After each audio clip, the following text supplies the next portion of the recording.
Saturday morning. And that means it's time to catch up on the local and statewide high school sports scene. Welcome to High School Sports Talk on ESPN Radio 94.1. Now, here are your hosts, Matt Hatfield and Coach Ed Young. Good Saturday morning to you on this 20th day of July. Welcome to High School Sports Talk, brought to you by VirginiaPreps.com and Larry Kinglaw. I am Matt Hatfield. We've got Thomas Simmons on the other side of the glass. I am not the coach, Ed Young. I used to know this. Yeah, I did too. Where's the other one? You had the other cell bite? Oh, boy. That one's making Wait, waves. I think this is my favorite one, though. This is your favorite? Oh, see, I'm very intrigued. That's a touching father-son moment, you know. I love hugging my son. It's not a Coach Young hockey, but my favorite hockeys, I think, right now are our Poppy hockeys. Do we have the Ed Young Poppy, though? We don't have Oh, that. see, I'm very That's Poppy. intrigued. That's the real Poppy, right? We don't have Ed Young as Poppy, do we? I thought the first one I played was Ed Young. Oh, was as that Ed as Poppy? It might have been. I can't tell anymore. I'm very intrigued. That's a touching father-son moment, you know. I love hugging my son. We should have the real Ed Young here soon to do his Poppy, if you like. And we got a busy show for you this morning here on High School Sports Talk, brought to you by VirginiaPreps.com, as I said, and Larry King Law. Engineer next, and you call 757-INJURED for Larry King.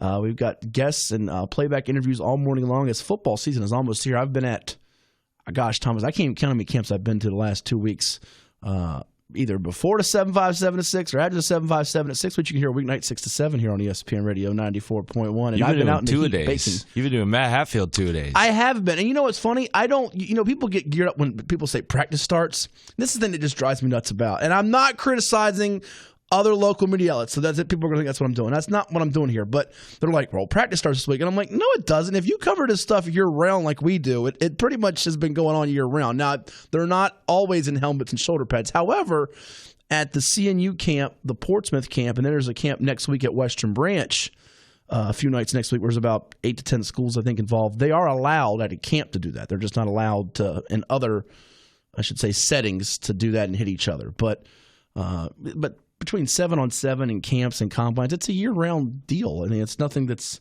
new. So it always it makes me chuckle when people make a big deal the first day of practice. I'm like, first of all, there's some that have been practicing and they are allowed to, and some that aren't. It's just a funny thing. They've been doing it, or I guess I should say that you're allowed to do conditioning and so forth. But then there's some that have been doing things they shouldn't be doing. They've been doing that year-round. We won't name names, but you just let your imagination drift off to who you may think that is. So anyhow, as always, you're welcome to give us a call at 757-687-9494. Anything in the world of sports, high school sports is our main theme here each and every Saturday morning from 10 a.m. to noon. And how about this? The baseball. I'll wait till Coach gets in because I want to get his reaction on a couple of these baseball wild results last night. One is Major League Baseball. One is Minor League Baseball. And they both have a little bit of symmetry, if you will. So let's tell you who's coming on the program today. We are scheduled at about 10:30 this morning to talk with Daniel Rollins. He is the new head baseball coach of the Paul D. Camp Hurricanes out in Franklin. That's a NGCAA, National Junior College Athletic Association Division II program in Region 10. At 11:05 this morning, we will be chatting with James Yeager. He is the new head football coach of the Princess Anne Cavaliers in Virginia Beach, and they have the number one rated junior football player in all of Virginia, class of 2021, and Tony Grimes, rated by Rivals and Virginia Preps as the number one prospect, has upwards of 30 offers.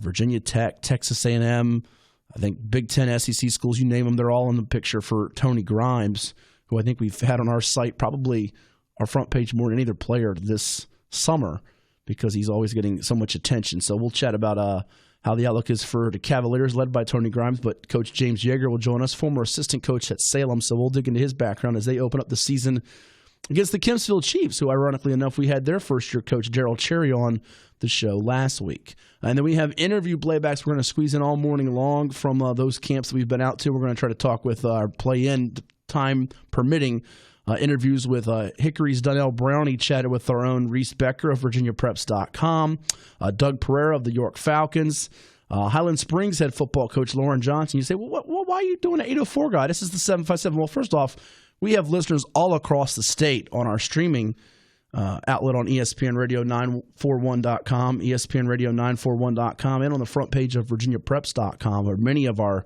avid football fans. We have some very, very passionate football fans on our message boards and subscribers to the site that follow teams and players and areas all over the state. So they'll be interested to hear what Lauren Johnson has to say. And, oh, by the way, there is a local connection with Lauren Johnson because he's the coach of the reigning 4-time state champion Springers who play Oscar Smith in early September. So it's the opener for the Tigers of Oscar Smith in early September.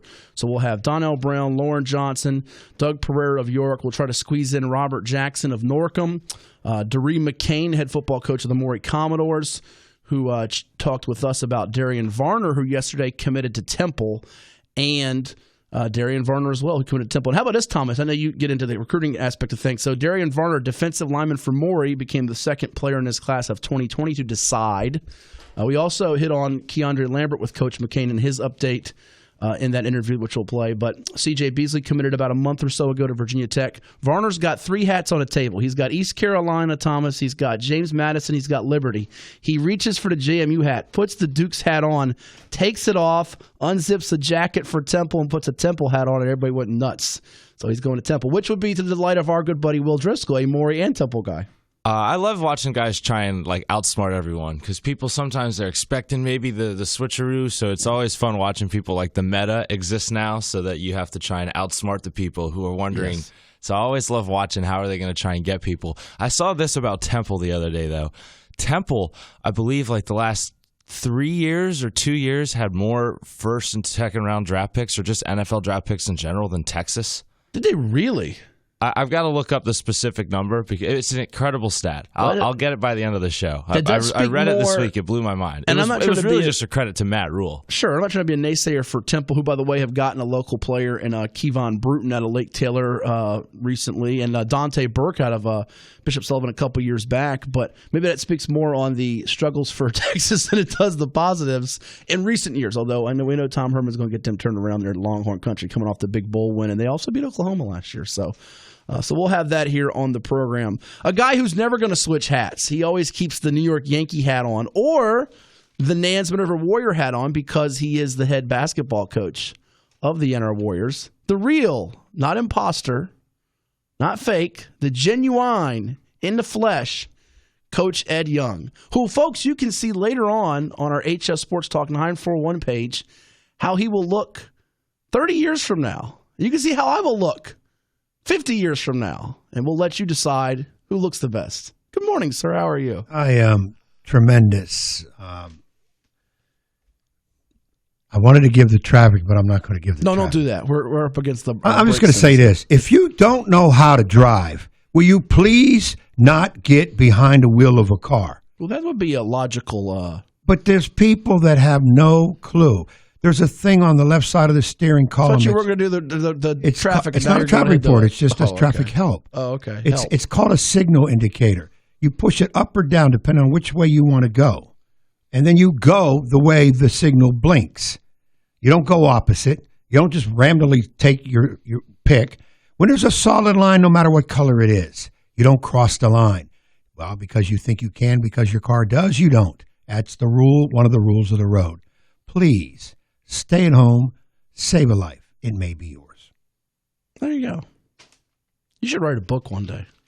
If I had time, I just don't have time. I found the Temple stat, by the way. Oh, you found a Temple stat? What do you got? So since 2016, good segue. 11 Temple players have been drafted. 11. It says, for context, the Texas Longhorns had just 8 players drafted during that same span. Wow. So Temple outproducing Texas for NFL talent since 2016. Well, Ed, I ask you, does this speak more of the recruiting or the player development when you hear that as a coach? What would be player development? Oh, so you say they're getting the right guys, they're just not developing them. Yeah, well, yeah, I think that Texas the last couple of years has gone down some, and I just think that they have made a few recruiting mistakes. Some guys haven't developed as well as they should. Some of those entitled type people think that they're already good and they don't continue to work. Each level you go up, if you don't work harder, you get past it very easily. And I think that's what's kind of happened with Texas. Temple's going to get that type of kid, probably at best a 2-star athlete, and that kid's going to work. And not that the Texas coaches aren't working them or being outworked by Temple once kids get there. It's just the fact that you've got to develop once you're there. Stop resting on past laurels. It means nothing once you're at the next stage. When we come back, we're going to touch on some news with Mark Williams, a high school basketball court in our area that will be in a video game. Yes, you can play a video game with one of the area's courts. But before we do that, real quickly, did you guys see, fellas, both last night, the Norfolk Tides were down 7-0 and rallied to win against the Lee Valley Iron Pigs 9-7, and the St. Louis Cardinals were down 7 runs and rallied to win against the Cincinnati Reds. So what were the odds of that happening? Both of them being down 7 runs in the same night and coming back to win. A major league team and a minor league team. I wonder what those odds were. We have one of those ESPN simulators. You can give us a prediction on that. That is wild. Very wild. I would tend to believe it's happened many times. No. Many times in the It was past. just casual with it. I know. Like it's no big deal. I think it's happened many times in the past. I don't think they have a stat on that. I tell you what, it's more rare than a kid getting 25 and 20 rebounds on somebody in the summer. Like, oh, I'm sorry, that was too fresh, wasn't it? My bad. Whoopsies. That has nothing to do with two teams in baseball coming back from 7-0. I know. I'm playing with you. That situation has occurred many times. I know. It's occurred so much they don't keep stat for it. They showed a graphic, though, on MLB Network the last time that happened for the Cardinals, and this was on MLB Network. It was St. Louis in 2002 against the Reds. So they did it against the same team last time it happened for them. Not in the sport, but just for them. I think it would be neater to say, okay, let's say the Cardinals did it, and in the same night, their AAA team or one of their minor. Oh, right, as opposed to because they're not affiliated with the Tides. Even more rare, yeah. That would be weird. That probably has never happened before from that many runs. I mean, there's teams that have come back from 2, 3, 4 runs, but 7 runs. People leave the ballpark when you're down 7 runs. So, well, kudos to the Tides. Good to see.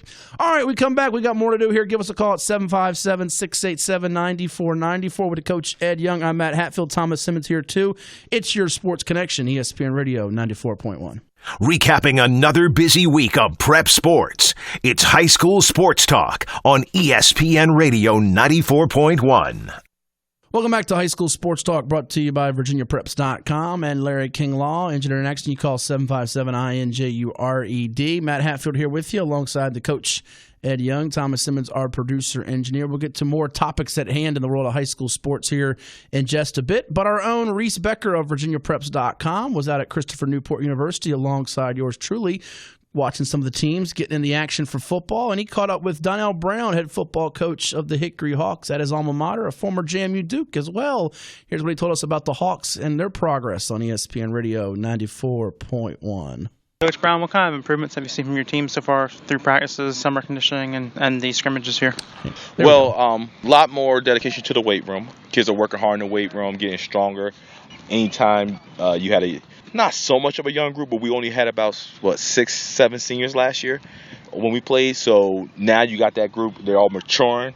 They're getting their natural growth that they get, and then they get the growth they put on by working hard. So seeing those things, that's the first thing you notice. You also see this group of kids, they're closer. They're a good group of kids. We try to work on them hanging out and building that team chemistry. So it's good to see them, and then there's some confidence in them. I like the confidence I'm seeing in this group of kids. So there's a lot of good things to look forward to this year. See you here in coaching techniques, coaching blocking schemes, whatnot here. What do you gain in that sense from all these other teams here? You know, you're coaching your team, but you're also seeing what these other teams are doing. Well, number one thing, and all the coach can tell you, is competitiveness. You get a chance to see your guys go out there and compete, and compete against some high quality teams in here. Everyone knows you have Highland Springs 4-time defending state champs.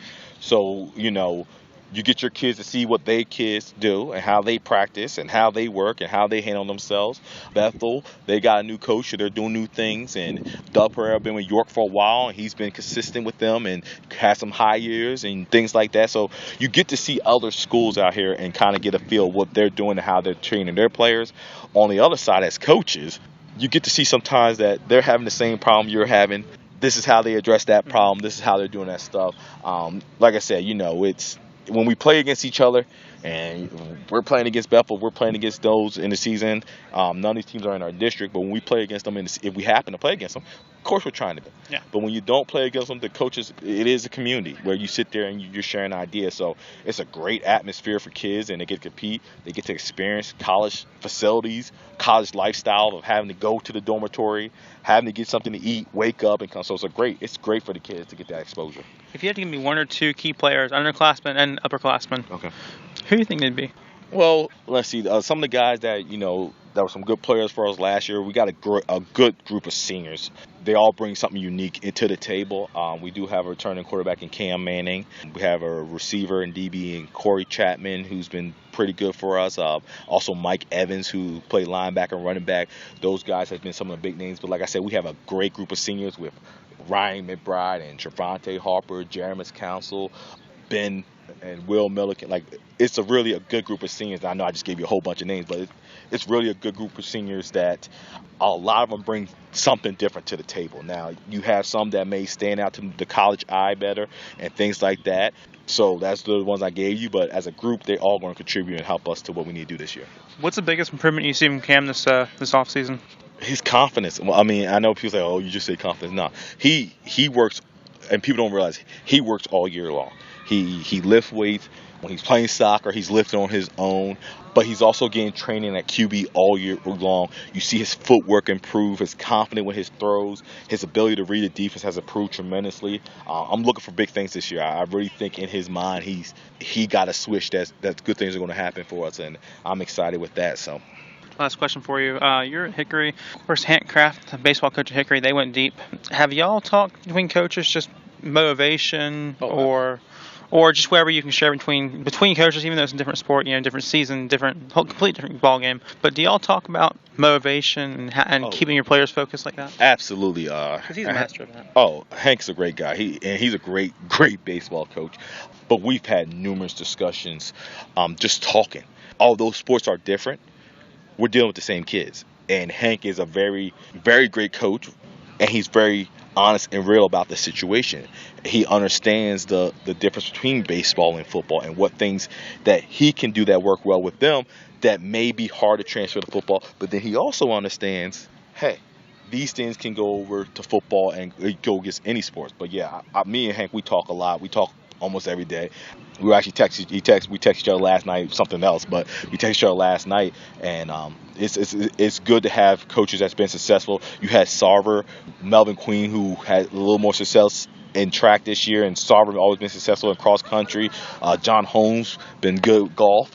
And those are sports don't get the spotlight. Yeah, all the volleyball coaches that we've had. So we always lean on each other and talk just to gather information and say, how can we best deal with our situation, deal with our kids to be successful. We understand the differences, but it's great similarity. So I love working with those guys. So there you have it. That was Reese Becker of VirginiaPreps.com chatting with Donnell Brown, Hickory Hawks head football coach, getting some work in at CNU's football team camp. You'll hear later on in the show from Doug Pereira of York, Lauren Johnson of Highland Springs. It is High School Sports Talk brought to you by VirginiaPreps.com on ESPN Radio 94.1 with the coach Ed Young. I am Matt Hatfield. Ed, should be interesting to see if they can get off to a good start there. Hickory has Currituck right out the gate. First game of the year. They've beaten them handily before, lost a close game a season ago, but they've never made the playoffs in school history. So if they get off to a fast start, Coach Brown might be the guy to get that done for them and have some of the success they have tasted in other sports, such as baseball, as the guys hit on. Yeah, obviously, it's a process. Get the young guys going up. In watching Hickory football, first thing I think about, they have decent linemen, big kids. That's really big kids. But Troy Butler, who went to Old Dominion up front at the offensive guard spot. They have the linemen. I just think it's a question of having the so-called hands people, the skills level people out there. So speed guys, yeah. Put them all together, then we see that. But then again, Southeastern District, when do they have an easy game? Yeah, there's really not a breather, if you will, for them. They open up in the district after the Currituck game at Grassfield. Then it's Oscar Smith comes to them, Deep Creek comes to them at Great Bridge. If they could steal, tell you what, one of those early road games, say at Grassfield or Great Bridge, rivalry backyard type games, yep. That would put them in the chase. The problem is, being in Class 5 and there's 18 schools now, and only taking 8 spots. They're going to need a couple of upsets and things to go well early for them on their way. And then they play the 3 Suffolk schools at the end until their regular season finale at Western Branch in November. Hey, news came out yesterday. We don't know if we have time to hit on both, but Mark Williams, the Norfolk Academy 7-footer who helped Boo Williams' travel team last weekend at the Nike EYBL Peach Jam, reached the Final Four, had that game-winning basket on the lob. And how neat was Boo Williams' dance, by the way? I know you saw the dance that Boo had on the court after that lob. How neat was that? Remember he was... Oh, you didn't see it? I guess you don't check your Facebook as frequently as I thought you did. It was sent to you by somebody in this room. I'm trying to not be on Facebook so much. So. Oh, but good luck with that. Well, that happened, though. Mark Williams announced that he is leaving Norfolk Academy for IMG in Florida. IMG, which was the #1 program in the country last year. Mythical national champs, if you will, coached by a former Virginia coach in Sean McAloon, who was at Benedictine. So Mark is going down there. We'll see if it's the last of seeing Mark in the area, because you never know. Teams like that sometimes come back to the Tidewater area for a big showcase game or an event. Who knows? And then it was announced this week by Mike Whittington, the athletic director at Churchland High School, Ed, that the NBA 2K20 video game is going to feature Churchland High School's court in the video game. You can actually play that court in the video game. So how neat is that? The court, which also is home to the Portsmouth Invitational Tournament, which happens each and every spring in April. You can, I guess, do a create player mode on the player's journey, and you can use Churchland High School's court. They actually have the court in the game. That is really cool, I think. Yeah, I like that Churchland court. That's pretty neat how that all worked up. I guess we give, is it kudos to... Kudos or kudos? I like to say kudos. Kudos? What are you making up words now? No, I just think it's, when you look at it, it's a better way to say it. What's the guy? Who's the AD?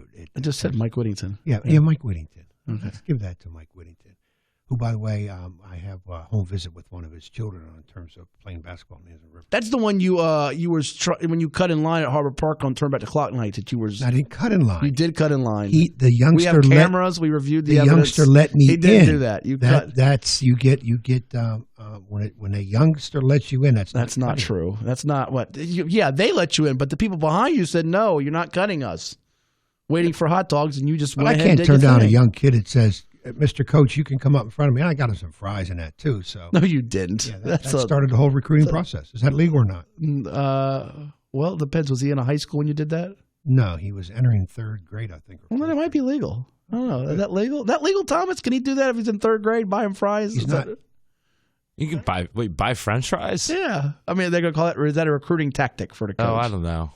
I think it's legal. Let Lane Kiffin worry about recruiting third graders. Well, I'll say this. That was, to me, okay. But you cutting in front of the other 50 people that were waiting there anxiously for their food was not so nice. You should have bought them French fries. Then it would have been all right with me.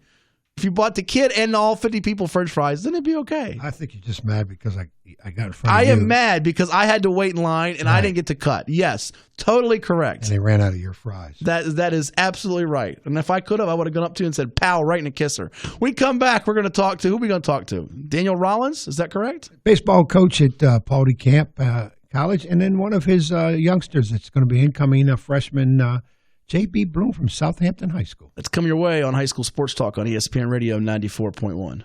This is High School Sports Talk, presented by VirginiaPreps.com on ESPN Radio 94.1. Welcome back to High School Sports Talk on this Saturday, the 20th day of July. It's going to be a scorcher, folks, the hottest day of the year, perhaps. Alongside the coach, Ed Young, I am Matt Hatfield. And Ed, at this time, we've got a couple of special guests with us, the new head baseball coach at Paul D. Camp in Franklin, the Hurricanes. We say good morning to Coach Daniel Rollins. Coach, how you doing? Coach, you out there? Yeah, I'm here. Good morning. How you doing? I'm doing well. How are you guys doing? Not too bad. And we also say good morning to incoming freshman for you out of Southampton High School, JB Blum. JB, good morning. Good morning, sir. Thank you for joining us. How's the summer going for you guys, Coach and JB? Well, it's going well. It's been kind of a whirlwind for me. You know, I got the head coaching job at Paul D. Camp going on about a month and a half ago, and trying to get everything rolling, get ready for practice here, starting up in right about a month, and so it's been a lot of fun. I'm ready to go. Yeah, Coach, let's get into your background for a second. You take over for David Mitchell, who left to go to Isle of Wight Academy, I believe. Let's go through your background, where you coached before, and your baseball bio, if you will. Yeah, I'll try and keep it as short as I can. So I played college baseball at Randolph-Macon College, just north of Richmond and Ashland, Virginia, after playing high school baseball at Middlesex High School on the Middle Peninsula. And then my first coaching job was actually in the Valley Baseball League, the summer collegiate league that has had a lot of players move on and play in the big leagues from there. And then at the end of the summer, I was hired at George Washington University and spent a year at GW and went back to Randolph-Macon after that for a year. And then I spent 2 years at George Mason University up in Fairfax. And when I left there, I became the director of college recruiting operations for an organization called the Baseball Factory that does the Under Armour All-American game that's played at Wrigley Field on MLB Network. And so for them, I helped, was on the selection committee for that, and then did a lot of college recruiting seminars. And while I was with them, I was part-time with the Atlanta Braves for about a year and a half, and then moved on and worked with the Reds part-time for 4 years. And most recently, I coached 2 years at Bryant and Stratton College, another junior college program in Virginia Beach, and then was fortunate, like we talked about, to get the head job at Paul D. Camp. Really neat stuff there. Now, JB, tell us about you with baseball. What position do you play, and what drew you to Paul D. Camp to go to the next level? Well, I play different positions. I play second, pitcher, and outfield. And I just wanted to go to Paul D because it was close to home, and it was a good opportunity to start at college. And they have a great organization after last year's season, and I just can't wait. Talking with JB Blum, incoming freshman from Southampton High School, to Paul D. Camp, and the head baseball coach, Daniel Rollins, here on High School Sports Talk, brought to you by VirginiaPreps.com on ESPN Radio 94.1. Ed? Hey, Daniel, this is Ed Young. Congrats on getting that position at Paul D. Camp. Pretty impressive background. You've got college experience. Of course, you played high school ball, college experience, professional experience, even at the high level with the pro teams and major league teams. You're coming to Paul D. Camp now. This is relatively a new program. What year are we at Paul D. Camp? So we're going into our third full year on the field. And they had a ton of success last year. David has done a great job as far as setting a foundation and getting the program off the ground. And I'm hoping that, we can keep it running on all cylinders with me coming on board and the assistant coaches I'll be bringing in with me. Okay, now, and again, Paul D. Camp is a 2-year program, correct?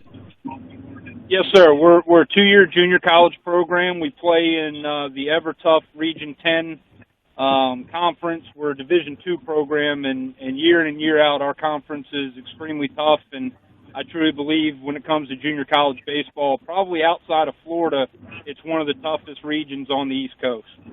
Now, enlighten some of our listeners in terms, okay, you said your junior college Division II. Are you allowed, are players get some scholarship money? I know it's probably limited, or is it strictly financial aid? So we generally start with financial aid. We can offer scholarships. However, we are like you mentioned, we're very limited in what we can do athletic aid-wise. One huge benefit to us is just the cost of education at Paul D. Camp, and the fact that we're about $4,000 a year to attend, which is obviously significantly less than 4-year programs, and we're even less than some of the programs that compete in our conference, and so that's a big selling point. But we're going to try and work towards building up the ability to offer some scholarships over time if possible. Right, and a new program, that's a process. It just takes time, and it's not like a football or a basketball program, or even at the junior college level, Division I junior college, where they can give a lot more money and that kind of a situation. So it is a process. Now, you do your recruiting. Where do you pinpoint most of your recruiting? So when I interviewed for the job, I made it very clear that I wanted to recruit from the inside out. And when I say inside, I mean starting in the 757 and working our way, out beyond that. We want to be able to target every good baseball player and good student athlete within the 757 and hopefully be able to offer them an opportunity to come and compete for us at Paul D. Camp for 2 years before moving on to a 4-year program. And there's the 757 is a talent-rich area when it comes to baseball, and so I think we're going to be spending a lot of time targeting our home area and, working in, Southampton County, working in Chesapeake, Suffolk, Virginia Beach, Norfolk, Hampton, Newport News, and trying to hit as many of these areas as we possibly can so we can target some of the top student athletes in the area and try and keep them at home for the first 2 years of school. All right, now let's say, Coach, you got a youngster out there, or parents listening, they've got a young player who's been under-recruited, or let's say he's going into his senior year. What would they do to kind of get your interest to start off? Because obviously, like you said, you just getting the job. There's a lot of things you're looking at. Sometimes, as I tell parents and athletes, you have to recruit the school. Don't sit around waiting for the school to recruit you. So what would a player or parent do in terms of saying, hey, I want to get a chance maybe at Paul D. Camp to start my career?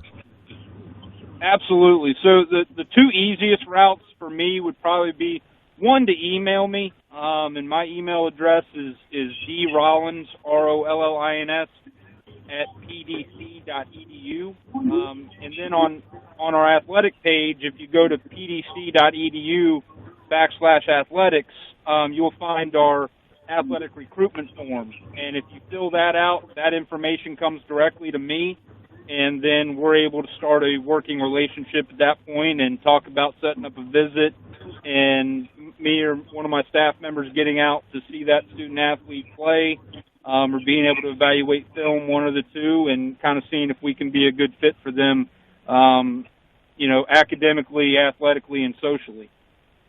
And if people want the shortcut, then obviously they can contact me, and I'll get them your information. Yes, sir. Chatting with Paul D. Camp baseball coach Daniel Rollins and incoming freshman JB Blum out of Southampton High School. Our guests here on High School Sports Talk, brought to you by VirginiaPreps.com on ESPN Radio 94.1. And for more details on Paul D. Camp baseball, you can follow them on Twitter at PDC_baseball. That's PDC_baseball. It's ESPN Radio 94.1. Ed? Hey, JB, still out there? Yes, sir. All right, I didn't forget about you now. Okay, I'm just keeping you on hold. Didn't forget about you. You're on the on-deck circle. You got to wait your swings, and I know you're a patient fellow, so now I'm coming at you. Good year at Southampton for yourself and for the team. Now, you mentioned different positions. Where do you want to eventually – do you want to eventually lock into one position? If so, where would that be at the next level? That's a hard question. I'm really struggling to pick between outfield and pitcher just because – I like to have the ball all the time, but it's going to be when you say "but," that might be up to the coaches to see where your strength is going to be. I think in college, correct me if I'm wrong, and Coach, I know you're out there too, that you could have a kid maybe play the outfield here and there and then pitch on occasion. Now, as you move up the ladder, maybe a Division I program. The pro level, unless you're the dude there with the Angels, he pitches and hits. Shohei Ohtani. Yeah, Ohtani. That, you may be able to play a couple different positions at the college level. Let me ask you this. How's your hitting? What kind of average did you have last year? I'm not sure about my average. I struggled at the plate a little last year. I had to switch something with my swing, but I got it back during travel ball during the summer. Well, let me give you a little hint here, JB. Being a coach, I think I could say this. We don't know your average, so just tell us, say, Coach, I was around 300. And you're not lying because you're around 300. We don't know. More than likely, we won't look it up. So that way, it'll sound better. Now, you're going to Paul D. Camp. Any idea eventually what you want to major in, or have you already decided, or that's down the road? I think that's a little farther down the road for me. Okay. Until I decide if I want to transfer or not. Right now, I think I really do, but I'm not sure. All right. Now, more than likely, you'll get your 2 years in at Paul D. Camp, and then obviously your junior and senior year, you're going to have to move on. I'm going to guess, if I'm wrong, that your eyes would probably be on maybe a potentially Division I type program, or, hey, I just want to play ball at a good school. Yeah, I definitely want to transfer out to another higher school, like a D1 too, like a D1 school. I think that would be a great opportunity for me for education-wise and to be able to move on to a level after that for baseball. Okay. JB, what do you want people to see out of your game this year and this team? It sounds like with Coach here, you guys are trying to assemble a bunch of guys from the area and build that chemistry and camaraderie. What do you want people to come out to the games to see out of your game and just the team in general? Well, coming from Southampton, we had very high defense, so I think defense will be one of our strong points, but I don't know most of the guys, so. JB, is there any other guys from Southampton at Pauldy Camp or joining you at Pauldy Camp? Yes, sir. All right. How many guys? I believe it's 3: Keith Crocker, Charlie Britt, and Josh Haydu. Okay, so you got some friends coming there, some teammates you played with, so that's a good core to start with. And then it's probably going to – I always think it's kind of neat when you go into a college situation, you might end up being a teammate with somebody you played against in high school. Yeah. So that's something else to look forward to also. Now, you mentioned defense. You know, I never hear many kids talk about defense no matter what sport it is. Do you think yourself that that's one of the reasons the Southampton team has been good these last few years? Do you feel that is the most important thing when you're playing, or is it hitting 300 or hitting the ball over the wall all the time? Well, last year we hit the ball pretty well during the season, but our defense is what won a lot of games. And I think if we just continue with that, then we'll continue to win more games. Chatting with JB Blum, incoming freshman to Paul D. Camp out of Southampton High School, and Coach Daniel Rollins here on ESPN Radio 94.1. It's High School Sports Talk brought to you by VirginiaPreps.com. And, Coach, what's the biggest challenge for you? I mean, getting all these faces acclimated into what you want to do, but I guess for you coming in, what's the biggest challenge for you this year? You know, there's always new challenges being a new head coach, whether it's the returning players adjusting to me or the players that were recruited by Coach Mitchell previously that don't really know me. And so I want to build relationships with these guys. I'm a big relationship guy. I believe in getting to know them on a personal level, and I want them to know that they can come to me for anything at any time, and that I'll do whatever I can to help them. And because this goes beyond baseball. This goes into life and them becoming adults. And so the biggest challenge is developing that relationship. And, you know, ironically, of course, I picked the hottest day of the summer to do it. I'm actually hosting a team barbecue this afternoon. Oh, nice. At my house to try and get, you know, to go ahead and get familiar with some of the guys maybe I haven't got to meet yet. Now, not everybody's going to be able to attend, obviously, but the guys who are, I'm excited to get to know them better and play some cornhole and eat some hamburgers and hot dogs and just kind of get acclimated to one another before we really get cranked up next month. But I think that's the biggest challenge is just the relationship side and building that trust between one another. Coach, any idea right now, and I know you knew, and I don't want to put you on the spot, roughly maybe how many 757s? JB talked about some of the other Southampton kids who are already there are coming in. Any idea how many that roughly you have right now? I would guess that right about 50% of our roster, if not more, are 757 players. And whether they're returning from last year's team or whether they're new to the program this year. And I think I would like to consistently be 50 to 70% 757 players each and every year if possible. Just because I think the talent's that strong in this area that if we get the right players with the right attitude and put in the right effort and approach, we're going to be able to have a lot of success. Well, I know, and we talked on the phone. I thought it was kind of neat something you told me you were doing. You have a little bit of a vacation in Myrtle Beach with the family, but you also had an opportunity to slip away to look at some talent down in South Carolina. Correct? Yeah. Yes, sir. It was great. It's my wife at first said, you know, she didn't really want to share her vacation with baseball, and then I told her that we could probably get the hotel taken care of because that was going to be a recruiting trip as well. And she said, "Well, I'll be willing to share my vacation with baseball." Nice way to put it. But but no, it was really good because I was able to get to see some teams from a bunch of different states, not just South Carolina, and I was able to make some new connections down there because, well, again, I plan on the core of our guys to hopefully year in, year out to come from the 757 area. I also know it's important that we, are willing to bring in student athletes from all over the country because I think that, one, it creates a cool dynamic with the team and the roster and allows guys to get to know one another from different areas and exposes them to different things. And you never know what kind of friendships you're going to develop for life as a college teammate, and I think that presents some really cool opportunities. Hey, Coach, where do you guys play your games at?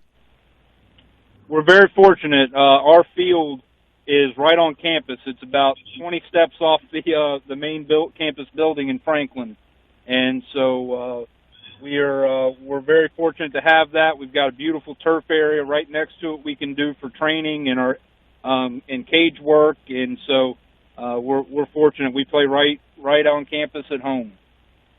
Well, we thank you guys for coming on this morning, but before we let you run, JB, I got to ask you, last one for me, favorite baseball player and favorite team? JB, you out there? I got to say my favorite player right now is probably Shohei Ohtani. All right, you're an Ohtani fan. And what's your big league baseball team? Oh, I'm a Yankees fan. Oh man, that's my guy. Oh goodness, that's my guy, JB. I get enough of this from Ed. Everybody's Yankees fans. What about you, Coach? You got a favorite team?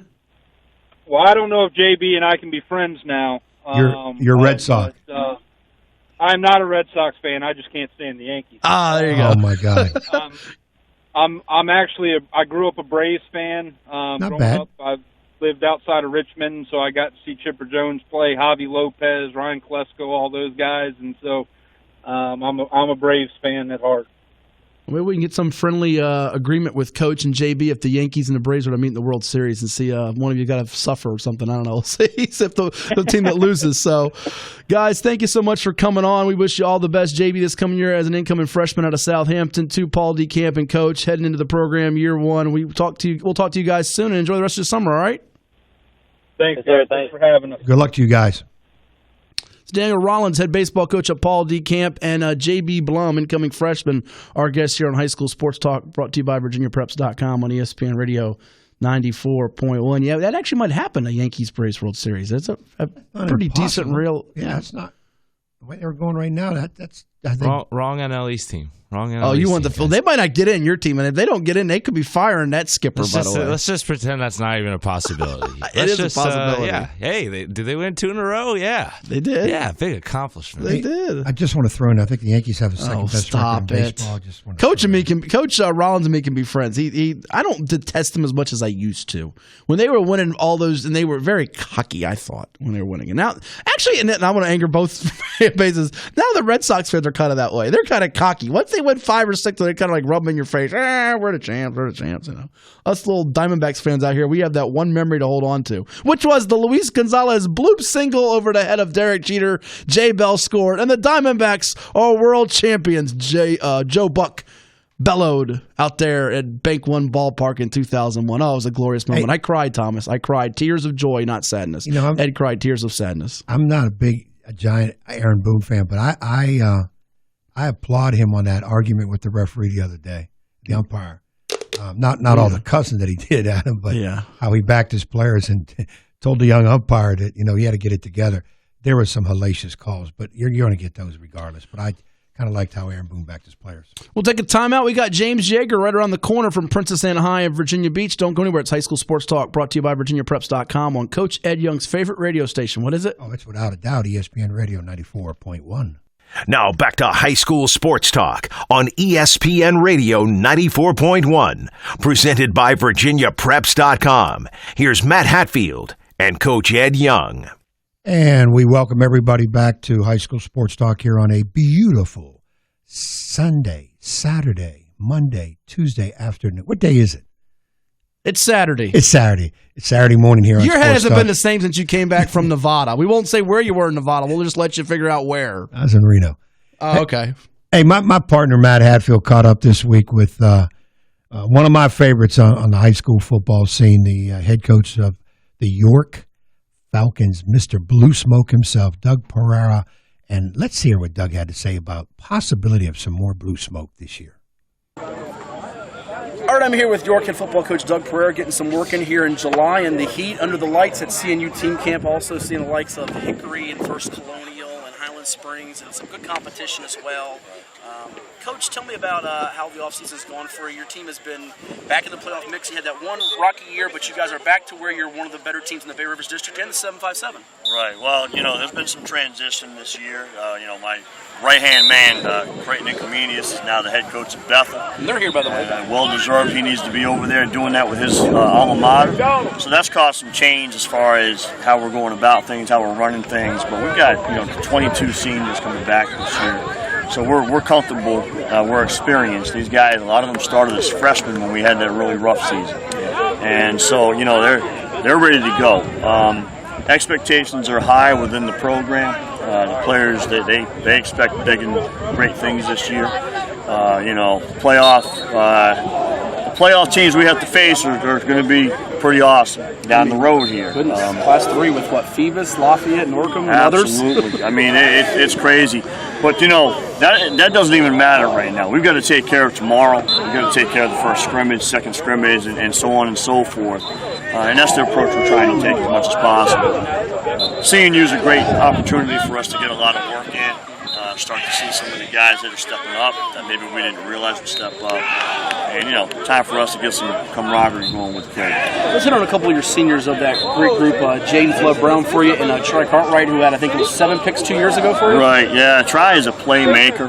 We'll start with him. Or whatever position he's playing, he just makes plays. And he's one of those guys, if the ball's in the air, he's got a shot to come down with it every time. And, he wants to have that ball coming to him.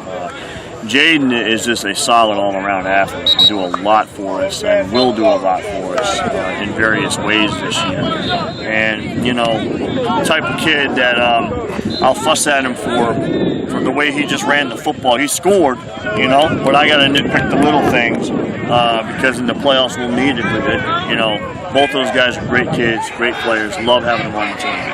This team, for those that haven't watched York football before, how would you describe offensively what you're going to do? Balance, more run-heavy, pass-heavy, and then defensively, what's the identity of this group? Although you'll know more as we get closer to August and kickoff. So defensively, I'll start. We're a 3-4 base defense. We've been that way for a few years. I don't see that changing this year in any way. We've been doing some good things with that defense over the years. Offensively, there's going to be some transition. We're going more of a single wing look with spread elements. Things like that, and it will be power-based with the idea that we'll have the ability to spread out and run the option, run other stuff out of there. I just asked this to Coach Johnson at Highland Springs, and I'm sure you're already impressed with this spot. What's different about this team as you go into this year from a year ago? I mean, you guys are learning about your squad. You're finding out depth chart. This kid can do this kid can't do this, and you'll know more as we get through August. But do you have an idea of what's different about this team? Not a whole lot, just because of the fact it's the same guys we've had for so many years. Is that a good thing, though? Oh yeah, absolutely. That's the thing is they know what's coming. They know what they need to do. This team, maybe they're different in terms of they know they can beat some of the big guys down the road. They feel like they can definitely do so, and so we got to stay healthy like everybody else. If that happens and our guys continue to be bought into the program and what we're doing, the system, we're going to be in good shape. Sure. And lastly, points of emphasis you come out of this camp, seeing some quality competition. Your two scrimmages, I know one of them is Woodside, if I'm not mistaken, so that's a good team out of the peninsula. Right. Mm-hmm. Going down from Class 6 to Class 5. Absolutely. Woodside a yearly thing with us. Been doing it for a while with them. Danny and I have a great time each year we do this. We always like scrimmage in Woodside because it's that step up kind of a caliber feel, and yet every year we play tight with them. It's always a tight scrimmage with those guys. So it'll be the same this year, I think, with them. The thing with camp that's great is we're starting to find those little needles in the haystack that we didn't realize we had. Even tonight, there's a couple of guys stepping up that, we're like, wow, okay, had no idea that we had a shot with those guys. So we're happy with that part. We felt like we had to build a completely new defensive line. That's where we're completely, ravished from last year. And yet, after this 3 days, we're like, we might have guys. We might actually have guys we didn't realize we had. So, and that's a big plus with the line scrimmage before football starts. Huge plus. Well, thank you so much. We'll be following the Falcons this year, and we'll talk to you soon. Hey, excellent. Thank you very much, man. You bet. Good to see you. That was Doug Pereira, head football coach of the York Falcons. And if you heard Ed reference before the interview, Blue Smoke, our favorite Doug Pereira moment was him coming out of the house, the Blue Smoke video going into the truck.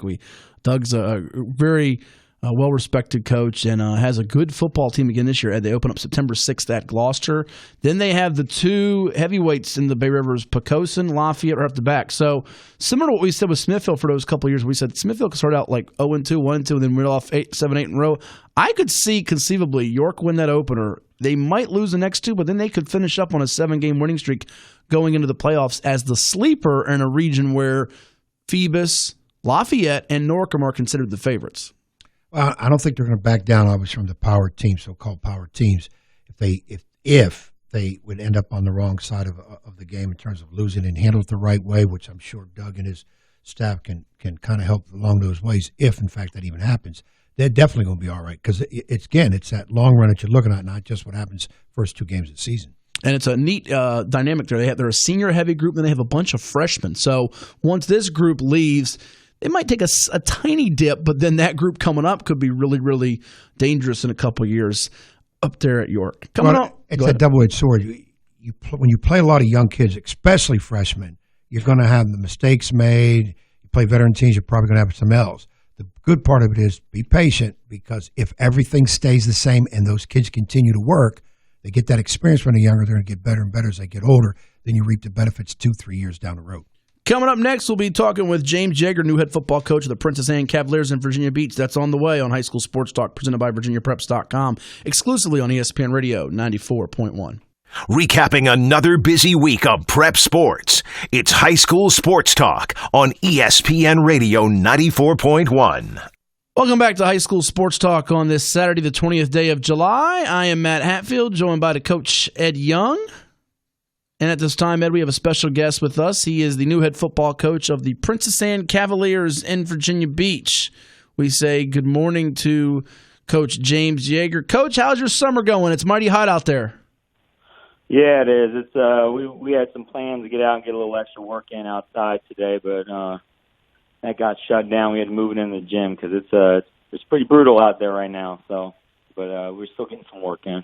Yeah, it is. What is, for those that don't know, what is kind of the rule with what you guys can do with the heat humidity? Is the heat index numbers at 105 for you guys? That's kind of the okay. Yeah. It's pretty much up to the trainer. Each school's got a trainer, and they got like a device that monitors it, and pretty much as soon as it hits a certain number with the heat index, factoring in the humidity and the heat, they gotta shut it down. When we're in season, sometimes we'll only be able to go in uppers, helmets.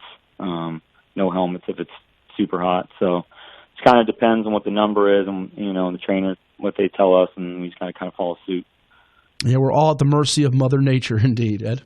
Yeah. Hey, Coach Ed Young here. Congrats on the new position there at PA. Thanks, Coach. Appreciate it. And if you would, please, being the new guy on the block, give us and the listeners your background. Let's go all the way back to high school days. Where you played at in college, and then go right into your coaching backgrounds, right up to the PA job. Yeah, I lived in Kansas my first year of high school, and then I moved to Northern Virginia. I went to Stonebridge High School right after they opened, so I played a couple years there, and then at the time Stonebridge wasn't the perennial powerhouse that they are now, going to the states every other year, but we went to playoffs and whatnot, so we're pretty good. And then I went to Virginia Tech. I actually went on a full ride Army ROTC scholarship, not even for football. But then I tried walking on. I was invited to walk on, and stuck around for a little bit, but then I didn't end up playing or anything. It's just it was I wasn't a scholarship player or anything, but I decided I still love the game.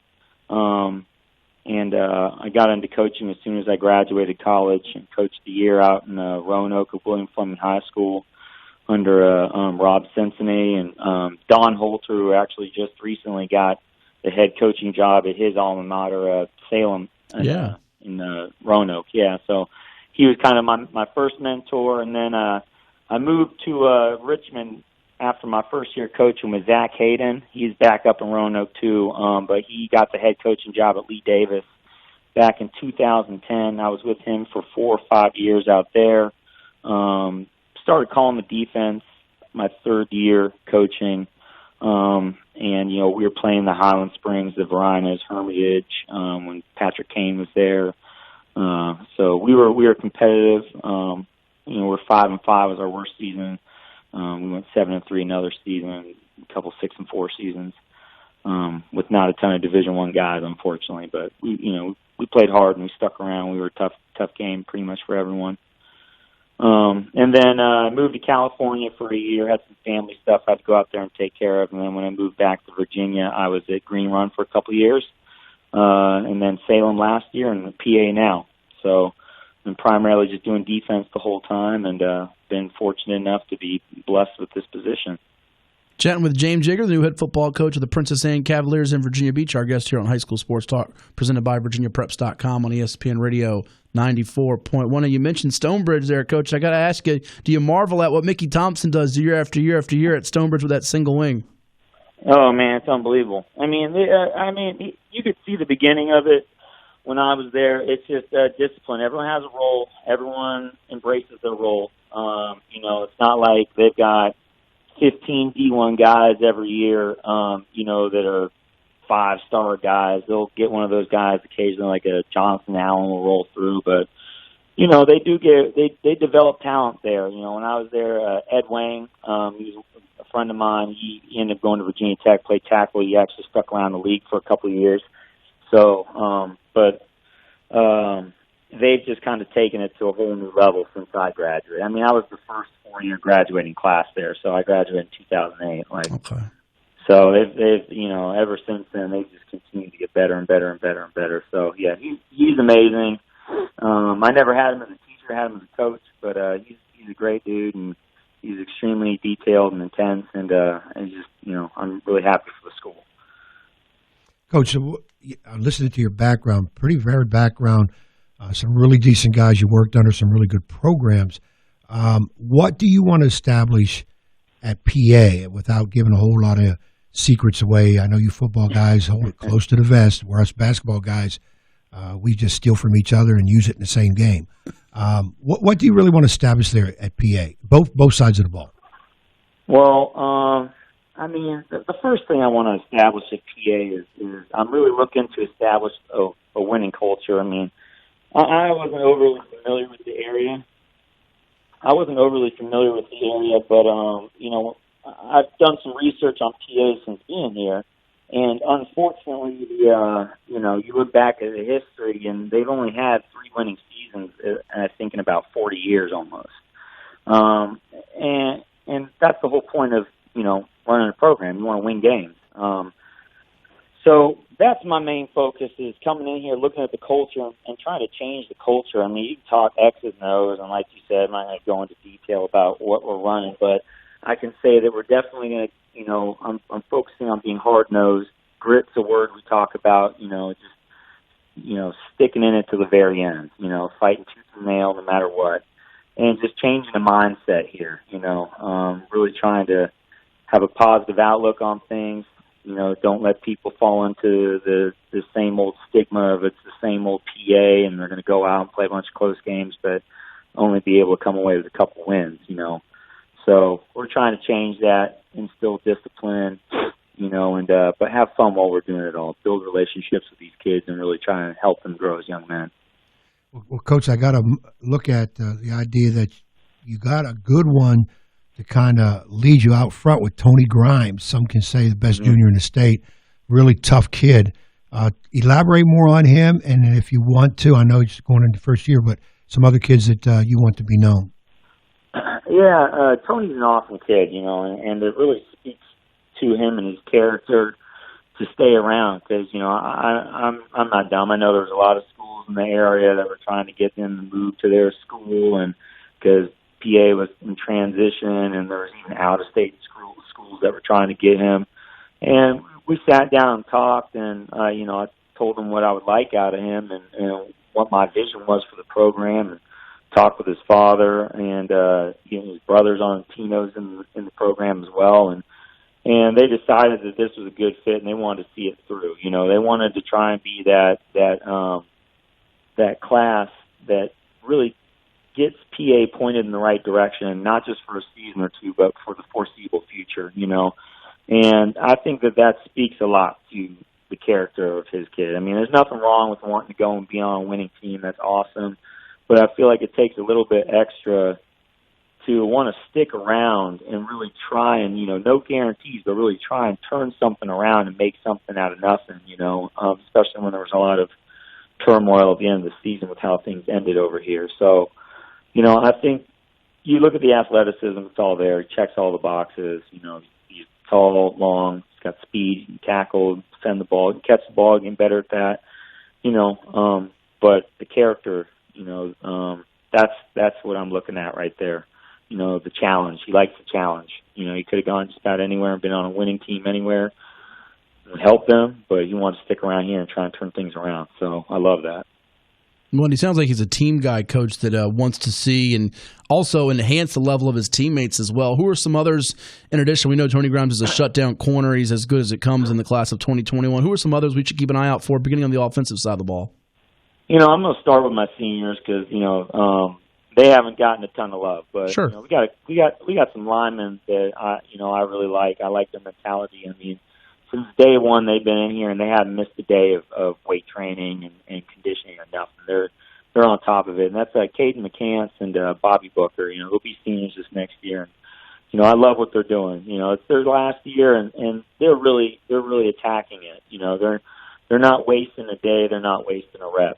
So I think that's awesome. Keep an eye out for them. We got Victor Rio, who's I think a great player who's got a ton of effort. He's another senior that I'm really counting on this year. And then after that, we get pretty young. We got a lot of juniors and a lot of sophomores. We got Jaden Truesdale, played linebacker towards the end of last year. I'm impressed with him. He's a big physical kid. We got another kid that transferred to us, Hunter Sherman. The same old big physical smart kid. And then Marquise Brunson. We've posted a couple videos of him on Twitter, and the boy benches in the 400s, and he's getting ready to be a junior in high school. That's pretty outstanding. So I got him. We got Tyshawn Chapman, Keir Brown. Those are some other guys to look out for. We got a lot of guys that I think that can come in and contribute. It just matters. It depends on how they grasp the scheme and if they're accountable and they're following the rules and everything, because everyone's got to be doing it the right way. Everyone's got to know their role and got to be willing to fulfill that role for the team, for the good of the team. A few more minutes here with James Yeager, the new head football coach of the Princess Anne Cavaliers, our guest here on High School Sports Talk, presented by VirginiaPreps.com on ESPN Radio 94.1. Cavaliers just a couple years removed from making the playoffs in Region 5. They're going to try to make a push at it again this year, and they open things up here in 2019 on August the 29th at Kempsville, Ed. Coach, what about depth with your squad? I know sometimes that's been an issue in the past, and sometimes typically in losing programs that haven't had a lot of success, that numbers are sometimes tough to come by. But how's it been for you guys, and what do you think so far about your depth? Well, it's no secret. You said it there. The depth's not there. We're doing what we can do to try and recruit our school. That's pretty much all I can do. Unfortunately, I wasn't able to get into the building, for the remainder of the 2018-2019 school year and start right away. But, it's going to be a long-term thing where we might have 35, 40 kids this year, and the following year we might have 45, and eventually we'll get up to those numbers of some of the bigger programs around here like Salem or Ocean Lakes or Cox, where they got a lot of kids on the sideline.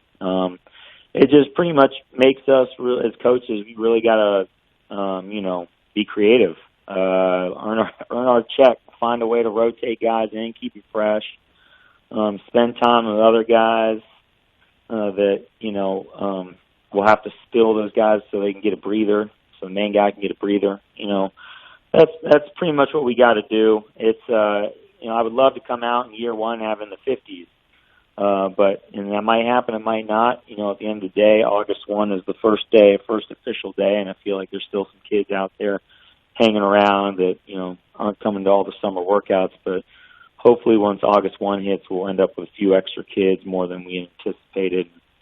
We can get rolling. But other than that, I mean, you can't really make excuses. It's the car, you know, those are the cards we're dealt, and you just got to make do and figure it out. You know, I wanted to go back to something you said earlier about Tony Grimes, Coach, and I agree with you. Being a coach myself, hats off to a kid that, as you said, and you put it out there with no sugarcoating it, that you knew that some schools were after him, and kids are jumping now quicker than ever, and he's a stud, and he's probably going to be playing Division I college football, but he stayed. I mean, that is this day and age, you just don't see that. Hats off to him and to his parents, because a lot of times it's the parents that transfer or shop the kid around so quick, especially when a ship seems to be sinking a little bit. Instead of helping it, everybody wants to jump off it. So I give that kid and parents a lot of congrats also. Yeah, absolutely. Absolutely. Last one on your team, Coach, then we'll finish up with the outlook and let you run here. James Yeager, new head football coach of the Princess Anne Cavaliers, with us here on ESPN Radio 94.1. It's High School Sports Talk, presented by VirginiaPreps.com. Quarterback spot, and if you mentioned it earlier, I apologize for missing it. Is that an open competition right now, or do you have a main starter going into camp? It's an open competition. You know, everything's an open competition. I mean, that's what we got to do to get better. And I feel like when you hand a kid a position, they just get complacent. You know, and that even translates, you know, when you talk about Division I athletes and NFL players. I mean, it's the same way. If you hand somebody a position, a lot of times they'll get complacent. So we try to foster that competition here, try to treat it, even though we are in a college, try to treat it as such, and the fact that everyone's got to work, everyone's held accountable, whether it's Tony Grimes or it's an incoming ninth grader. Everyone's held to the same standard, and that's just the way we got to do it. You know, we don't show favorites. Everyone's got to work for their job, compete. You know, there's been guys that are technically starters that have showed up late and I've kicked out of practice that day. But they understand it and they appreciate it, and they're embracing it, and they're really coming along. So that's the exciting part, is that these kids are really starting to see what it's all about and really embrace it instead of shy away from it and take the easy route. And lastly, what's on tap for you guys? I know you probably have 2 scrimmages before the season opener, and give me an outlook on the Beach District, where we've talked about this before on the show, and with new coaches, old coaches, everybody in the Beach has something to worry about, whether it's a Division I athlete, really good at this position, this side of the ball. I mean, everybody in the Beach seems to be, I don't know if I'd say evenly matched, but capable and has potential. Yeah, I mean, you can't undersell anyone around here.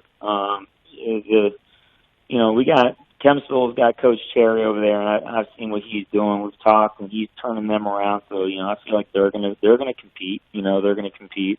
Green Run's got a ton of talent over there, and they're gonna compete. And then obviously you got the Salems and the Ocean Lakes and Cox, and FC's been playing better. So we're not trying to sleep on anyone. You know, I hope people are trying to sleep on us. I don't do a whole lot of talking. I don't really get involved in stuff. You know, I try to just keep our team to ourselves. We're going to go to, I think we're going to go to CNU in a couple days here and get some work against some other teams. And then we got a scrimmage against Nansen River. I worked with Coach Conyers for a minute. So I'm going to go down there, get some work against Booker T as another scrimmage, and hopefully be, you know, full tilt, ready to roll when we get week 1 matchup with Kempsville. But you know, we're not trying to sleep on anyone. You know, we want to go out to play to the best of our ability, and if that means the best of our ability is, you know, we put 45 points on somebody, great. If the best of our ability means that it's a low-scoring game, you know, we maybe not get away with that one because if the depth catches up with us, you know, it is what it is. I want kids to focus on doing their best, being accountable, everyone doing their best, and just doing only focus on what we control, you know, and just doing our very, very best. Well, Coach, thank you for the time this morning. We wish you all the best. Looking forward to seeing what's in store for the Cavaliers this year and beyond, and I'm sure we'll keep in touch. Absolutely. I appreciate the opportunity to come on the show. You got it. Good luck to you, Coach. All right. Thank you, Coach. Take care. That is James Yeager, new head football coach of the Princess Anne Cavaliers, our guest here on High School Sports Talk, presented by VirginiaPreps.com on ESPN Radio 94.1. Ed, you and I just kind of casually, as the interview's going on, and we don't always do this with new coaches, so we don't want people to think, you know, we're liking some of the things he's saying. I think he's on the right track. It doesn't happen overnight, new coaches, that program, and, you know, he didn't he didn't sugarcoat it. He said it like it was, that they've had some rough years in recent seasons. Granted, you go back to those late 60s, I think it was late 60s, just early 70s days of Buster O'Brien, Charlie Carr, the dynamic duo passing the football. But you got a player in Grimes who's a leader, and that permeates through the whole team if he does the right things and is loyal, dedicated, and he certainly's got the abilities, as he's rated the number one prospect, we said, in the class of 2020 in the state of Virginia. So there you go. Yeah, a lot of times coaches get hired in different sports. They come in guns a-blazing. Now we're going to run. We're going to do this. Football, we're going to hit everybody, including the water boy. Yeah, we're going to do. They don't do that. He doesn't. Coaches was low-key, very realistic, looking around. Everybody has to earn their position, including Grimes. We're going to try to do this. We're going to try to do this maybe, but he's not really saying what, because he's got to see if they can do what he's asking to do. You always got to fit your system to the talent level you have or don't have. I like the way he's approaching it. It's a very low-key approach. It's a little different, but it's the most realistic approach a coach should take in coming in. Sometimes as coaches, we want to say what we think people want to hear that are involved in a program and then put our foot in our mouth too quick, because that's not what's going to happen. We've got more interviews. Darian Varner of Maury High School is going to Temple. Coach Doreen McCain of the Commodores, who took them all the way to the state semifinals. And then the team that beat them in the state semifinals, the reigning four-time state champion Highland Springs Springers, who, folks, could they be better than they've been? It's a scary thought. More to do here with the Coach Ed Young. I'm Matt Hatfield. Don't go anywhere. It's ESPN Radio 94.1. This is High School Sports Talk, presented by VirginiaPreps.com on ESPN Radio 94.1.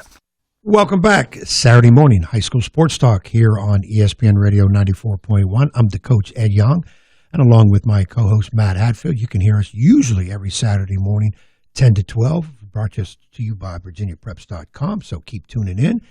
And in times you're going to hear some interviews, such as the one coming up here with Darian Varner, defensive lineman from Maury High School, who has given his nod to head to Temple University up in Philadelphia, Pennsylvania. My partner, Matt Hatfield, caught up with him this week. Let's see what Darian had to say here on ESPN Radio 94.1.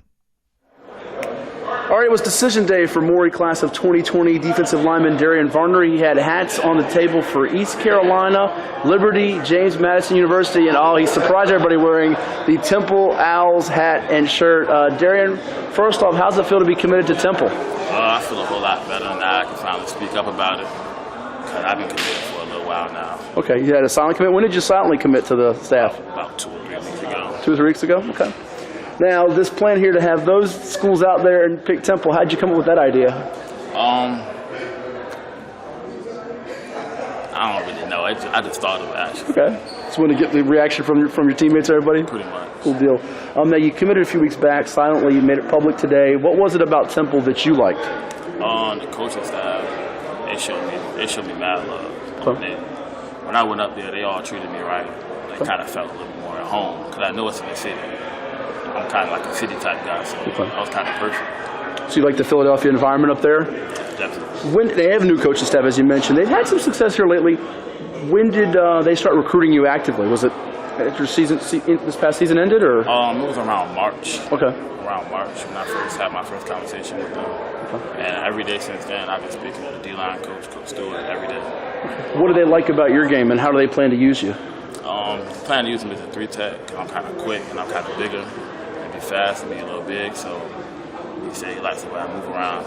He can use me inside, so he gonna put some weight on me. So. All right, what are you checking in right now, height and weight? 6'2", 253. Okay, what do you want to be at when you get there? I'm gonna try to go at least 260, at least 265 solid. Okay. Let's chat about your junior season. You had 79 tackles, 22 for loss, 5 sacks, 5 forced fumbles or fumble recoveries. You really had a breakout year. I know that Nance River game early in the season. What was it about last season that sort of transformed you into that Division I prospect? It was the coaching, honestly. Okay. They kind of pushed me a little harder than I would push before. So it just kind of came out of me. It started to be natural. Mm-hmm. I think people wondered a couple years ago what kind of football player were you? Were you a defensive end, a tackle, linebacker? When did you kind of have that breakthrough moment? Was it that game last year against Nansman, that comeback win, or was it another moment that kind of triggered your breakthrough, if you will? First time we actually practiced with pads, actually. Okay. It's kind of when I noticed that, I'm actually a D-lineman. Sure. Was it a close decision for you in Temple and anybody else, or did you know this is a no-brainer, Temple all the way? Yeah, it was close. Okay. Who was between Temple and JB? Jamie was the closest one? Okay.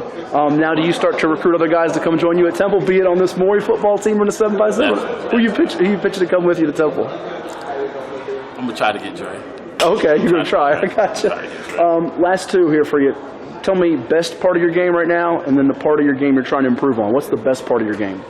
The best part of my game is probably getting off the ball. And I'm trying to improve on finishing after the plays, pursuing a little bit more, trying to work on that. Just being that explosive, nasty guy that brings people down. Pretty much. Lastly, this Maury team was close to a state championship, 2 wins away last season.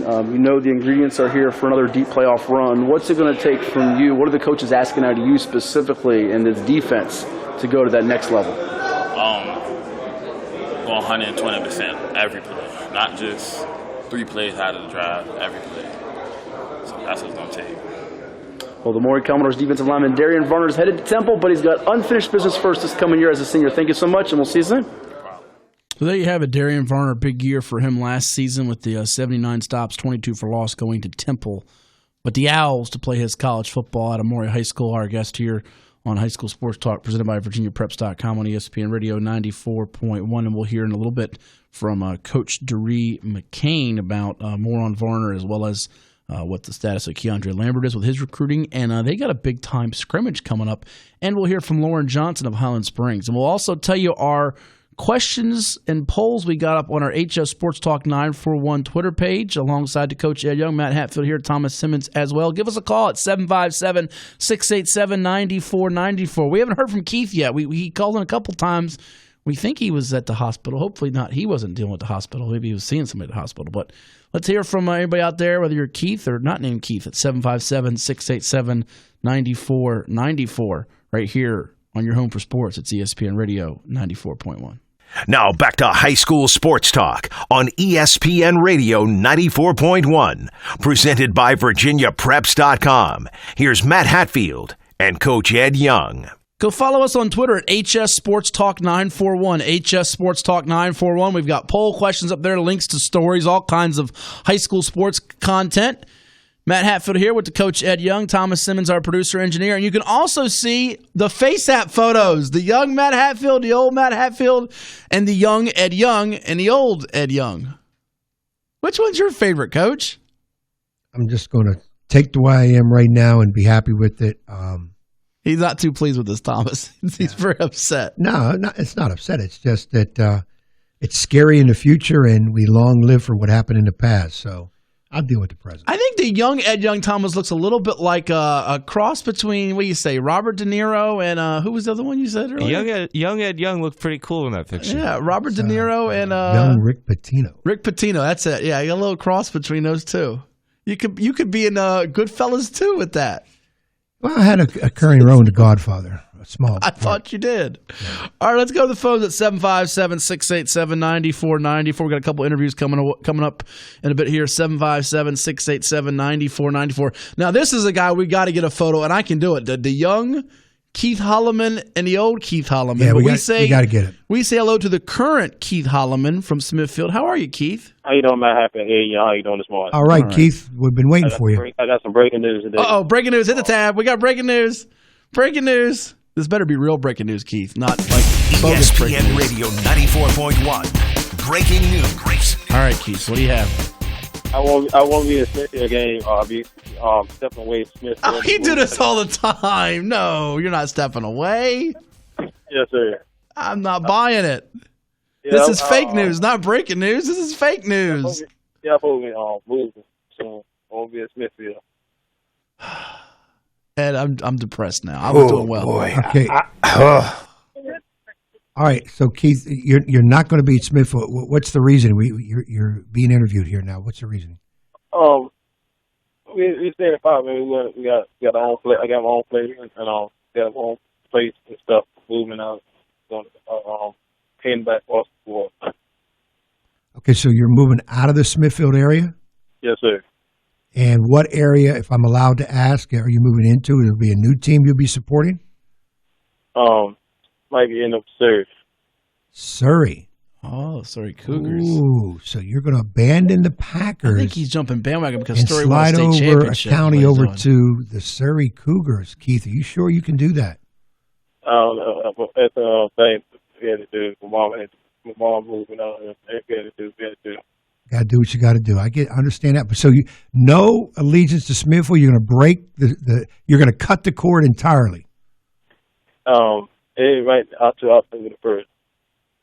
I can't see him doing that. Once you're a Packer for life, is what Packer they say. for life. Then you sign that lifetime contract that you got to be a Smithfield Packer for life. I thought. Oh, if you're a Smithfield person, this is a sad day. I mean, it's already hot outside now. It feels like you're.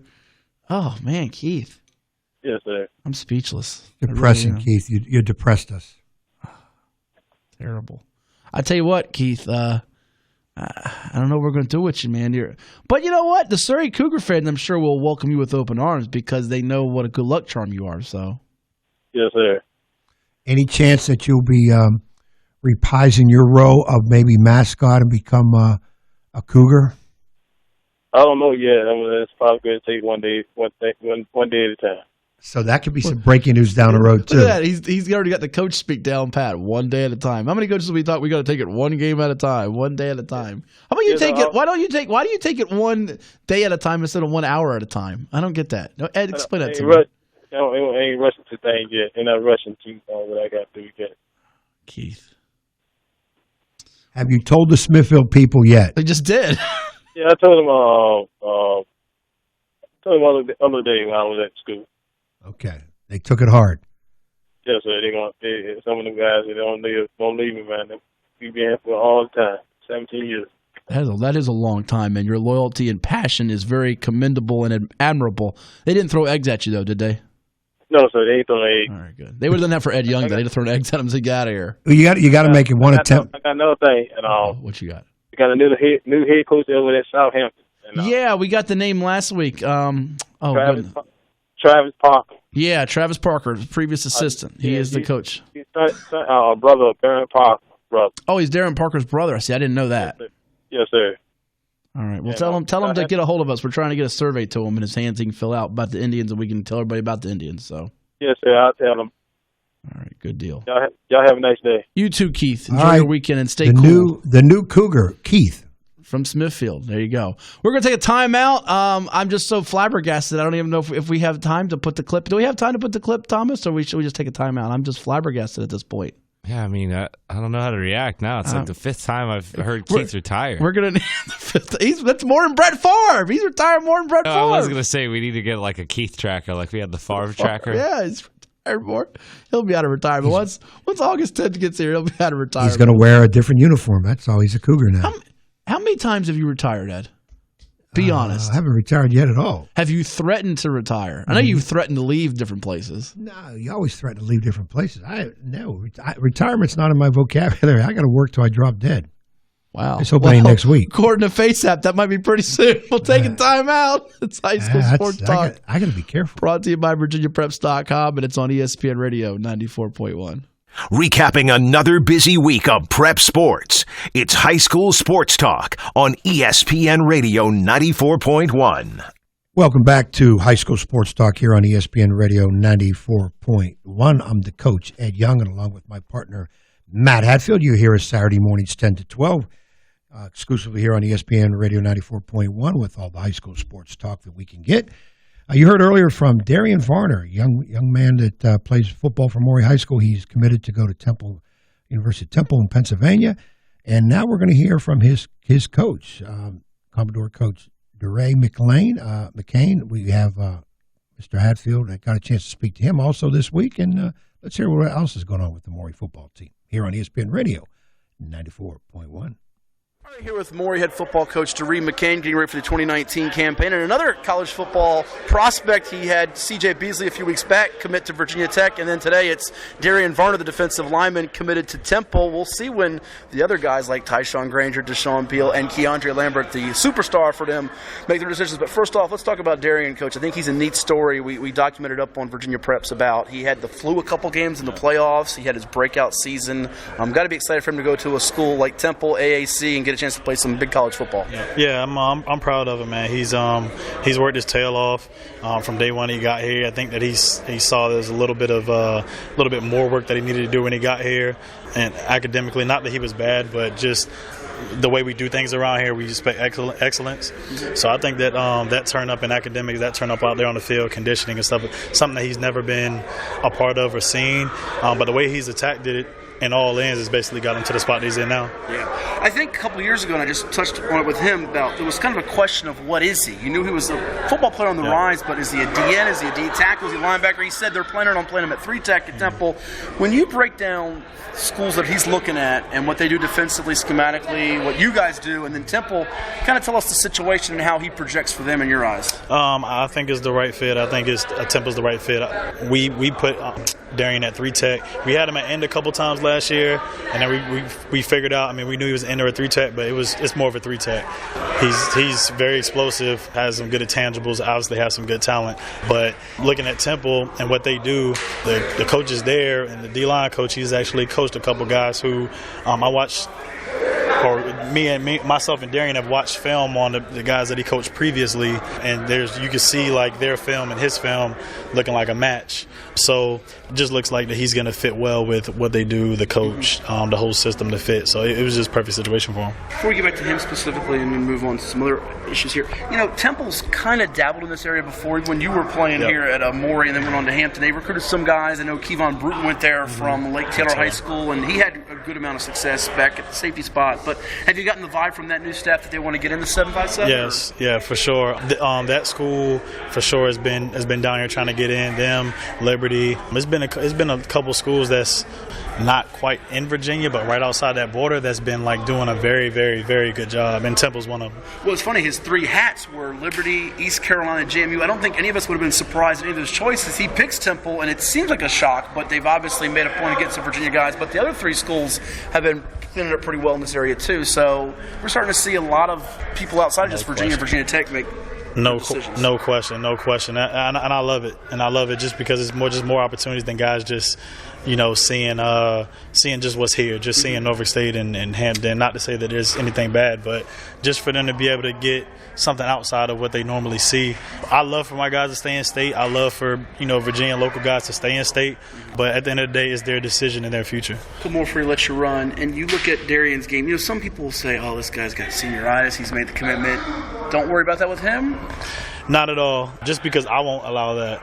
And the coaching staff won't allow that. So I think they know, like, even though they're being recruited, and you got guys like Keandre, who's a star, and CJ, and all these guys that are getting all this attention, they know that there's still business to take care of. So if you want to succeed at the next level, you got to take care of your business 24/7. And I don't worry about him getting that at all. Let's update Lambert. You mentioned him, and then you guys were just down at Powerade 7-on-7. I know you got some good competition down there with some great teams. Vance with Glenwood Fairview used to coach Indian River. Oscar Smith was down there with new coach Chris Scott. What that experience was like, and then Keandre, he's been all over the country, it seems lately, whether it be Rivals, the opening. He's really shown that he's the best of the best at receiver. Yeah, being I guess I'll start with the team. Us going to Powerade, good experience. I think we learned a lot about ourselves as a team.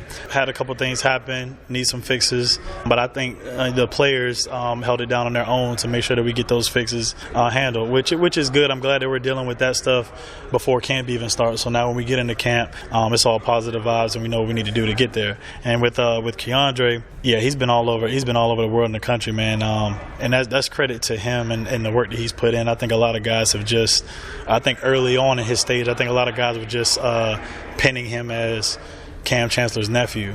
And I think now he's known as Keandre Lambert instead of that. I think people still try to put that in there, but I'm proud of what he's been doing. I'm proud of the man he's become. I'm proud of the athlete, the work, the time, and everything that he's put in to be able to do that for himself. We've made the comment already that he might be, or Cam might be saying that I'm Keandre Lambert's uncle pretty soon at the rate he's going, right? That's what it's looking like. He doesn't seem like he's in a rush to decide us to take it into the senior season, and you're okay with that? Not a distraction at all? No, to be honest with all of them, I really leave it up to them. I do a good job, or at least I try to do a good job of guiding them and letting them know, hey, this is going on at that school, this is going on at that school, and try to help them out here and there. But I'm never going to force them to say, hey, you need to do it here, you need to do it now, you need to do it tomorrow.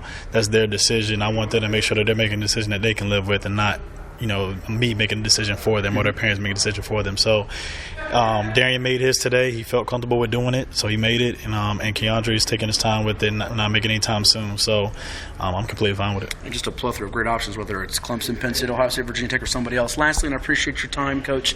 We touched on this a little bit last time. Not running from big expectations. You guys are going to be one of the better teams in the area, if not the best team in the area. Who knows? We'll see.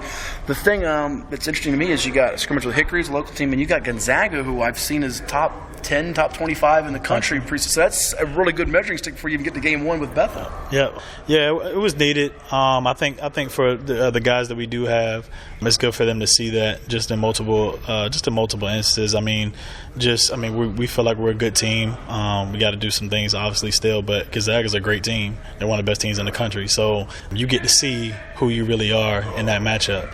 So with having the guys we have guys, and I know they have guys. So it should be a good little matchup, good little work for us, and then we'll get to Hickory, and then it should get us ready for Bethel. But like I said, in all ends, it'll get us ready for the late playoff run with a team like that we're going to play. And then also, like when these guys leave off to college, these are the same kids that are going to be lining up against 24/7. So some of those guys that have college aspirations and have college offers or college commitments, they're going to see what they're going to be facing on a daily basis. So it works out in all ends. You get to see a good program. You get to go to a good stadium, good city. So just the whole experience of it in the competition is just great vibe. Well, thank you so much. It should be an exciting year for the Maury Commodores in 2019, and we'll be seeing you soon. Yep.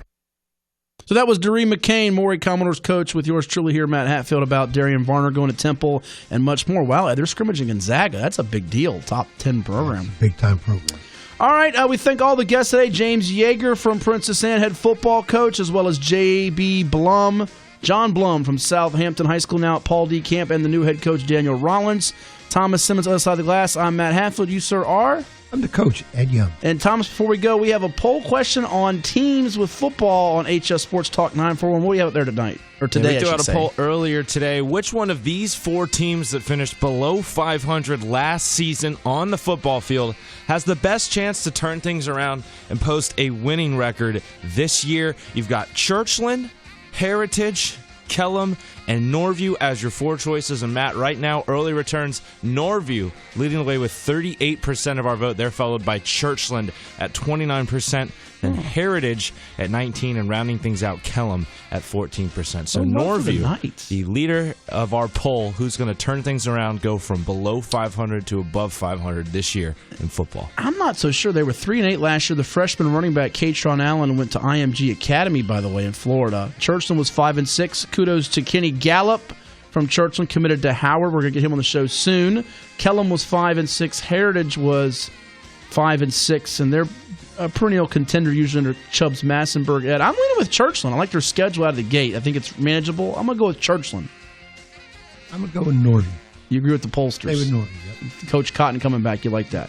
Well, that'll do it for High School Sports Talk. We'll do it again next Saturday, probably from Virginia Wesleyan for Team Camp. Enjoy your weekend. It's ESPN Radio 94.1.